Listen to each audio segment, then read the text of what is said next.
स्वतःला काय समजते काय माहित नाही बा ती. बघितलं तर एवढा मोठा पातेल्यासारखं तोंड आहे बरं, पण स्वतःला ना हिरोईन समजते, हिरोईन. आणि नवरा एंड बेंड सुपली टेंड.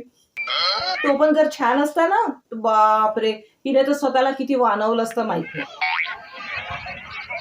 त्या दिवशी त्या कार्यक्रमात आली होती ना, लाल लाल साडी घालून, आणि काय मटकत होती, अरे बापरे. पुढे पुढे पुढे पुढे माझ्याकडे आली आणि कशी म्हणते, ए ज्योत्स्ना, मी या साडीमध्ये कशी दिसते ग?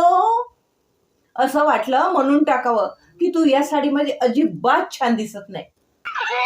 पण आपल्याला कोणाचं मन दुखावणं आवडत नाही ना, म्हणून म्हटलं, ए तू किती सुंदर दिसतेस ना, अगदी नाजूक परी. ही ही ही करून हसायला लागली आणि थँक्यू म्हणत गेली.